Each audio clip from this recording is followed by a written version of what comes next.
Hi friends, welcome to Students Platform. I am Sudin, and now today we are going to discuss something common but very interesting, vital or important, and at the same time they are very much useful. Errors with dates and time. অর্থাৎ আজকের যে আমাদের টপিকটা সেটা হচ্ছে errors with dates and time. তারিখ এবং সময় নিয়ে যে আমরা অজান্তে কিছু ভুল করে ফেলি সেই সংক্রান্ত বিষয় নিয়ে আজ আমাদের আলোচনা। তো দেখো, প্রথমে আমি যেটা আজকে করছি আলোচনা সেটা হচ্ছে ডেটস নিয়ে। আমি অলরেডি 5টা ডেটস লিখে রেখেছি। তো দেখো, এই যে 5টা ডেটস আমরা লিখেছি, তো they seem to be correct, but all of the dates are not perfect. তাহলে এগুলো সঠিক বলে মনে হলেও কিন্তু আপাতদৃষ্টিতে এগুলো সম্পূর্ণ সঠিক নয় বা এগুলো পারফেক্ট নয়। তো আমাদেরকে পারফেক্ট কোনটা, মানে কোনটা আমাদেরকে ফলো করা উচিত, কোনটা লেখা উচিত, তো সেই বিষয়ে আমাদের একটু নলেজ থাকতে হবে, থাকা উচিত। তো সেটা আমরা আজকে করবো আলোচনা। দেখো, তো এখানে যে ডেটগুলো আমি লিখেছি লাস্ট থেকে আমি বুঝিয়ে যাই। এখানে লিখেছি 10/08 অর্থাৎ 10/8/1988। ইয়ার যেটা আছে এটা আমি পরে তোমাদেরকে আলাদা বোঝাচ্ছি আমি। তো প্রথমে এটা দেখো, 10 আর 8 যেটা লেখা আছে, সচরাচর এই যে ডেটটা আমরা লিখি এটা আমরা বেশি এখনকার তো বেশি লিখি, কিন্তু এটা ভেরি কনফিউজিং ডেট এবং such kind of date should be avoided if necessary. তো আমাদের প্রয়োজন যদি পড়ে তো এই ধরনের ডেটটাকে আমরা অ্যাভয়েড করবো। অনেক সময় আমরা দেখি যখন ফর্ম ফিল আপ করছি তখন দেখা যাচ্ছে যে কোনো অপশন নেই, আমাদেরকে এরকম দিতেই হয়, সেক্ষেত্রে আলাদা। But they are very much confusing. Why? Because there is a basic difference of such kind of date with the date written in American English. অর্থাৎ আমেরিকান ইংলিশের সঙ্গে আমরা যে ইংলিশটা ফলো করি বা যে ইংলিশটাকে আমাদের যেটা আমরা ইনকালকেট করি, আমরা প্রয়োগ করি, অ্যাপ্লাই করি, সেটা হচ্ছে ব্রিটিশ ইংলিশ। তো ব্রিটিশ ইংলিশ সঙ্গে আমেরিকান ইংলিশে একটা কি ফারাক রয়েছে, ডিফারেন্স রয়েছে। তো সেখানে দেখো, আমরা আগে কি লিখি 10, অর্থাৎ এটা কি বুঝিয়েছি আমরা ডে, এটা বুঝিয়েছি মান্থ, আর এটা ইয়ার। তো আমেরিকান ইংলিশে আমরা কি প্রথমে কি হয়, প্রথমে ওরা যেটা বোঝায় সেটা হচ্ছে মান্থ, আমরা ডে লিখি, ওরা প্রথমে মান্থ, তারপরটা আমাদের হচ্ছে মান্থ, ওদেরটা ডে, ইয়ারটা সেম। তো দেখো, ধরো আমরা কোনো কোনো পারপাসে, কোনো সার্ভিস হোক বা অন্য কোনো পারপাসে যদি আমরা কিছু মেইল করি বা কিছু লিখি আর কি আমেরিকান কোনো কোম্পানির উদ্দেশ্যে, তো সেক্ষেত্রে এটা এরর বা একটা ভ্রান্তি থেকেই যায়। তো সেই জন্য আমরা যদি সম্ভব হয় এই ধরনের ডেটাকে অ্যাভয়েড করব।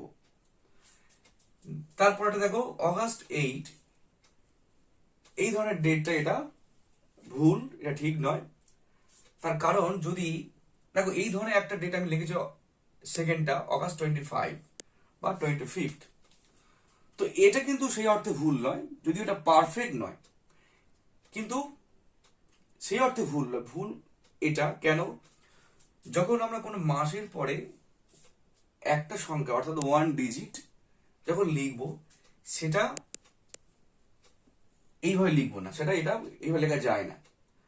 অর্থাৎ যদি এটা 2 ডিজিটস হয়, যেমনটা 2 ডিজিট মানে কি, অবশ্যই 1 থেকে 9 মধ্যে নয়, যেমনটা 25 অর্থাৎ 25 বা 25 লিখেছি, এটা ঠিক আছে, কিন্তু এটা লেখা যায় না যেহেতু এটা 1 ডিজিট, তাহলে এটা পারফেক্ট নয়।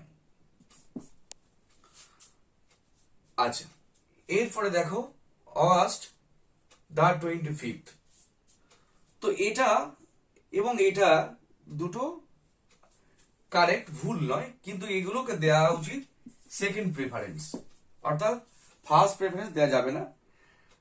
ফার্স্ট প্রেফারেন্স দেবো আমি কোনটা, 25 আগস্ট, অর্থাৎ এটাই হচ্ছে পারফেক্ট। দেখো, এটাকে আমরা যে প্রোনাউন্সিয়েশন করবো আর কি, যে প্রোনাউন্স করবো একে কিভাবে করব, দেখো লেখা আছে এখানে দ্য 25th of August। আমরা সবাই হয়তো এটা ফলো করি না, কিন্তু এটা সঠিক প্রোনাউন্সিয়েশন হচ্ছে এটা এইভাবে, দ্য 25th of August। যখনই 20 যে কোনো ডেটই হোক না কেন, যদি মাথায় এটা থাকে, টিএইচ থাকে, তখন আমরা আগে দা উচ্চারণটা করব, দা উচ্চারণ করে। আর এই যে যেহেতু এটা টু ডিজিটের, তো সেই জন্য এটা যেহেতু একটা হয়ে যাচ্ছে কম্পাউন্ড ওয়ার্ড, মাঝখানে একটা হাইফেন অবশ্যই দেবো আমরা। তারপরে আমরা শুধু অগাস্ট, শুধু মাসটা বলবো না, আগে এটা অফ দেবো, কারণ এই মাসের এই তারিখ। আচ্ছা বেশ, এটা কেন পারফেক্ট? এটা পারফেক্ট এই জন্য, আমরা বাংলার সঙ্গে যদি আমরা এটাকে একটু মেলাই, দেখো আমরা বলি 25শে অগাস্ট, আমরা বলি না অগাস্ট 25, বা এইগুলো আমরা বলি না। তো সেটাকে তোমরা মনে রাখবে, তাহলেই বুঝবে যে এটা পারফেক্ট। তো এটা বললাম যে এটা সেকেন্ড প্রেফারেন্স, এটা ভুল নয়, কিন্তু আমাদের উচিত এটাকে ফলো করা। আর এটা বললাম আমি যে যদি এটা 2 সংখ্যা থাকে তাহলে লেখা যাবে, কিন্তু 1 সংখ্যার হলে এটা না লেখাই ভালো। এবারে আমরা করবো আলোচনা ইয়ারটা নিয়ে। দেখো এবার ইন দ্য কেস অফ ইয়ার, অর্থাৎ হোয়েন উই আর রাইটিং ইয়ার, যখন আমরা কোনো বছরকে লিখছি আর কি, বছরকে ইন্ডিকেট করবো বা বছর লিখছি, তখন দেখো আমরা কিভাবে লিখবো। সাপোজ ধরো এখানে লিখেছি আমি 1500। তো এটা ক্ষেত্রে আমরা কিন্তু এমনটা বলবো না, এখানে কি বলতে হবে, কি আমাদের 1500, কি বলতে হবে 1500, দেখো আমি লিখি 1500।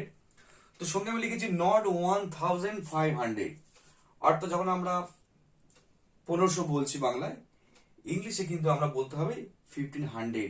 একে আমরা এইভাবে বলবো না যে 1500।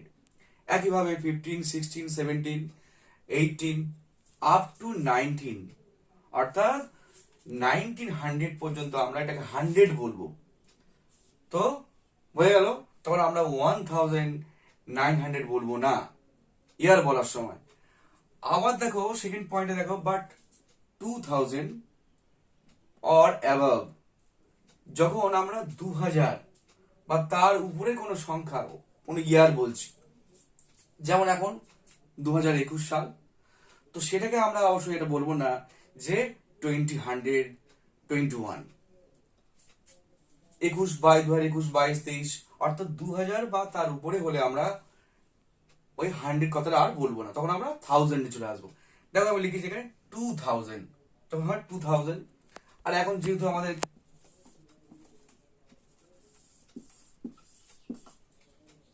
2021, তখন কি লিখবো আমরা 2021। দেখো এবার রুল 3 ক্ষেত্রে 1 to 9 আফটার হান্ড্রেডস, অর্থাৎ যদি আমরা 100 সংখ্যার পরে 1 থেকে 9 পর্যন্ত যে কোনো একটা সংখ্যা বসাই, তাহলে কেমন লিখি বা কেমন উচ্চারণ করব। তো দেখো এটা আমরা সবাই জানি এবং এটা উচ্চারণ করি। দেখো লিখেছি আমি 15 আর 06, অর্থাৎ 1506, এটা সবাই। তো দেখো আমরা লেখার সময় বুঝতেই পারছি আমরা এখন কি 100 বলছি, 1500, এখানে আমরা 1000 বলছি না। কি যখন 2025 বলছি, 2000 কথাটা বলছি, তখন তো অটোমেটিক ওটা কি এসে যাচ্ছে, 2000 মানে 2025 এসেই যাচ্ছে। এবার দেখো 1709, তো 1709 এর ক্ষেত্রে আমরা একই জিনিসটা বলবো 1709, যেহেতু এটা 1 থেকে 9 সংখ্যার মধ্যে রয়েছে। তো এই যে রুলটা ছিল সেই অনুযায়ী হলো। নেক্সট দেখো, কিন্তু এটা আমরা সচরাচর ভুল করি বা আমরা এটাকে গুরুত্ব দিই না। দেখো এই ভুলটা আমাদের হয়, বাট এখানে লেখা আছে 10 and above, 10 এর মানে কি 10 বা 10 সংখ্যার উপরে যখন আমরা কিছু লিখবো, কার পরে আফটার 100, অর্থাৎ যখন এটা শ হয়ে যাচ্ছে, তখন আমরা যখন 10 বা তার উপরে সংখ্যা লিখবো, তখন আমরা কি লিখবো। দেখো এখানে লিখেছি আমি, এখানে আমরা কি বলতাম 1525, এটা বলতাম তো, কিন্তু এটা ভুল। এটা আমরা এইভাবে যখন আমরা 25 মানে আমরা বুঝতে পারছি যে 10 এর উপরে, তাহলে আমরা এটা উচ্চারণ এইভাবে করবো না, উচ্চারণ কিভাবে করব 1525, 1525 এইভাবে।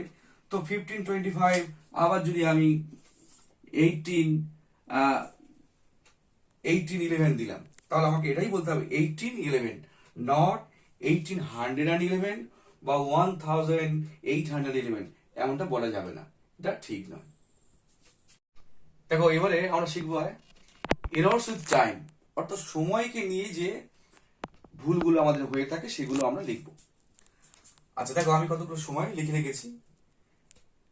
এটা হচ্ছে আওয়ার্স, অর্থাৎ আওয়ার্সের এটা রো বা কলাম, আর এটা হচ্ছে মিনিটস। তো 10.10 অর্থাৎ কি কি আমরা একে কি বলি?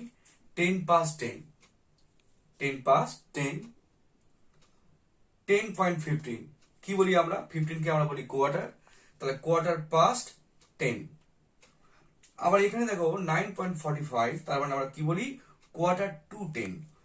অর্থাৎ যেটা হয়ে গেছে, অর্থাৎ 10টা বেজে 10, যেটা হয়ে গেছে ওকে আমরা বলি আফটার।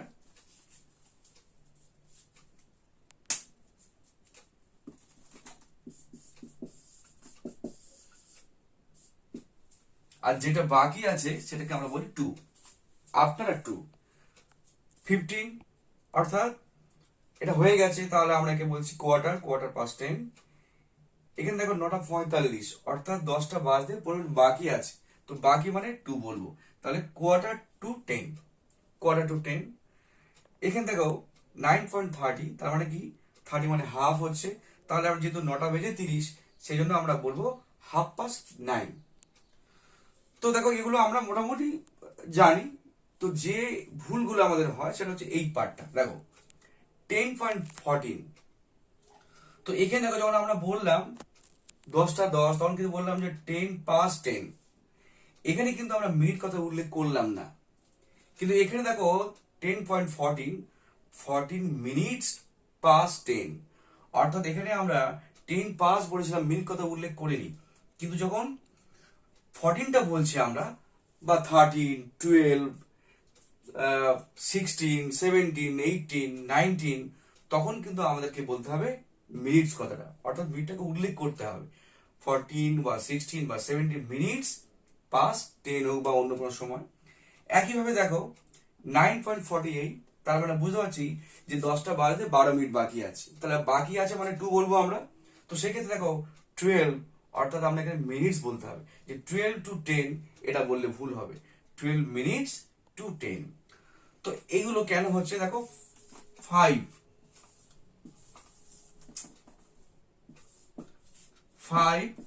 10, 15, 20 আর 25। 5, 10, 15, 20 আর 25 এই সময়গুলো উল্লেখ, অর্থাৎ এই মিনিটগুলো উল্লেখ করতে হলে, উল্লেখ করার সময় আমাদেরকে আর মিনিটটা উল্লেখ করতে হয় না, তখন শুধু আমরা অর্থাৎ 5 টু মনে করো 10 বা 5 past 10, 10 to 10 বা 10 past 10, এখানে আমরা মিনিটটা উল্লেখ করি না। কিন্তু এই সংখ্যাগুলো বাদ দিয়ে 5, 10, 15, 20 এবং 25 এই সংখ্যাগুলো বাদ দিয়ে অন্যান্য সংখ্যার ক্ষেত্রে আমাদেরকে মিনিট কথাটা লিখতে হবে। এবারে আমরা শিখবো ও ক্লক সম্পর্কে। দেখো ও ক্লক এটা ডিসগাইজ প্রিপোজিশন, যেটা হচ্ছে অফ, এটা অফ ক্লক, এটা উজ্জ্ব আছে। তো এই আমরা ও ক্লকটা কখন ব্যবহার করি? আমি 4টে এক্সাম্পল দিয়েছি। দেখো 5 o'clock, 10 o'clock, 5:30 o'clock আর 10:15 o'clock। তো তোমরাই বলো যে এই 4টে এক্সাম্পলের মধ্যে কোন দুটো ভুল? তো তোমরা সহজ হয়তো বুঝতে পারবে। অবশ্যই আমার রাইট সাইডে লেখা এই দুটো ভুল আর এই দুটো ঠিক। তার কারণটা কি? যখন আমরা ও ক্লক কথাটা ইউজ করি তখন এটা পূর্ণ ঘন্টা হয় আর কি, অর্থাৎ রাউন্ড আওয়ার হয়। অর্থাৎ 1, 2, 3, 4, 5, 6, 7, 8 যাই বলি না কেন, এটা রাউন্ড আওয়ার, সেই ক্ষেত্রে আমরা ও ক্লকটাকে ইউজ করি। আর যখন এটা ফ্র্যাকশনে থাকে, যেমন 5:30, 10:15, এটা পূর্ণ সংখ্যা নয়, তো সেই কারণে এটা আমরা ও ক্লক এই ক্ষেত্রে ব্যবহার করতে পারি না। তো আজকে আমরা ও ক্লকও শিখে গেলাম। তো ফ্রেন্ডস, তাহলে আজকে আমরা ডেটস এবং টাইম নিয়ে যে কমন এররগুলো আমরা করে ফেলি, তো সেগুলো সম্পর্কে আমরা জানলাম। আশা করি তোমরা বুঝতে পেরেছো এবং অবশ্যই তোমরা চেষ্টা করবে পারফেক্ট হওয়ার। তো এই সংক্রান্ত এরকম আকর্ষণীয় অনেক ভিডিওস তোমরা পাবে। তো তার জন্য তোমরা অবশ্যই সাবস্ক্রাইব করো, আর সাবস্ক্রাইব পাশে দেখবে যে একটা বেল আইকন রয়েছে, তোমরা অবশ্যই ওটা ক্লিক করো, যাতে তোমরা নোটিফিকেশনটা ঠিক টাইমলি পেয়ে যাও। এছাড়া তোমাদের যদি কোনো কমেন্ট থাকে, কোনো কিছু বিষয়ে শেখার আগ্রহ ইচ্ছে থাকে, তাহলে অবশ্যই তোমরা কমেন্ট বক্সে জানাবে। আর একইভাবে তোমরা ভিডিওস শেয়ার করবে এবং লাইকসও দেবে। তো থ্যাংক ইউ বন্ধুরা।